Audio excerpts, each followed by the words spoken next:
Recently, the ocean was on fire, and that made me think, how many people would have to go vegan to compensate for just this one incident? Probably too many, so how about we cut the personal responsibility crap and bring down a megacorporation or two? You might be wondering what that has to do with FF7, but the fucking message of the game is that capitalism is destroying the planet and alienating people. BP, Shell, and other companies like them are literally Shinra. They suck magic juice out of the planet and destroy it in the process. At this point, I'm just waiting for the mechs to come out of the sea and kill us already. In the video I made, I really only had one original point that I didn't find anywhere else. And that is, they should have connected the whispers to the theme of environmentalism. I hope that point came across because environmentalism is a topic we should all be taking very seriously. The planet is on fire, we should demand change. That's also why stories about environmentalism are important, even if those stories come from corporations like Square Enix. That's why it bothered me that they seem to have added Destiny as a theme for the sake of adding it, because all popular anime do that, right? It's dumb Kingdom Hearts stuff, and I know damn well who I'm pointing a finger at. It muddles a story that needs to be told unambiguously to wake people up, so I hope that's done with. Meanwhile, I've been playing through the original, I'm at the final dungeon, and I have 3 thoughts that I want to share. Firstly, this really is an amazing game. They managed to convey so much about these characters with so little. I love their personal struggles, especially the stuff with Cloud's identity later on, the story about Red 13 and his dad, and of course Grumpy Sid's dream of going to space. Secondly, I have a compliment to give the remake. Okay, so this game is 24 years old. Everyone who cares already knows about the big spoiler, but here you go.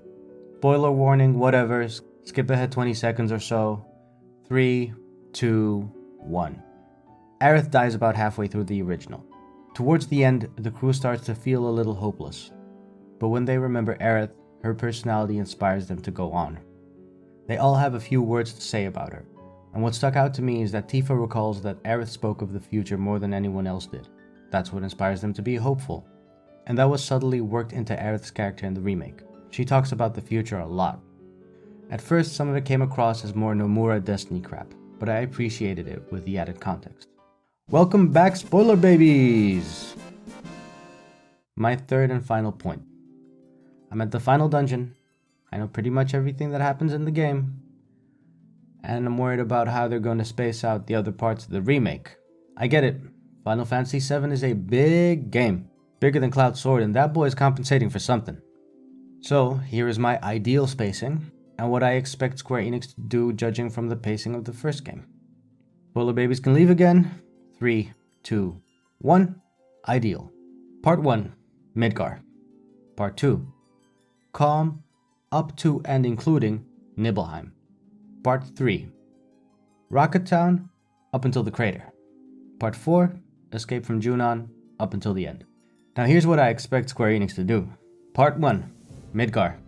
Part 2. Calm up until the Shinra cargo ship, because that's the place in the original where you first run into Sephiroth and you get to fight Jenova. Part 3. Mount Coral, up until Nibelheim. You probably get to fight Sephiroth again. Part 4. Rocket Town, up until City of the Ancients, because you get to fight Jenova, and Aerith dies. Part 5.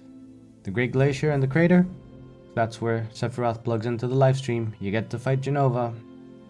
Part 6. Escape from Junon, up until the return to Midgar. You get to fight Weapon. Part 7 is the final dungeon. You get to fight Sephiroth again. Yay!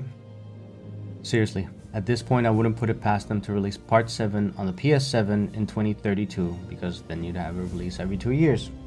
Okay, this is it for me on Final Fantasy VII. I'm really close to finishing the script for the big video I'm working on. It's been very difficult to bring all the points I talk about together for a satisfying conclusion, but it's taking shape, so wait a little longer.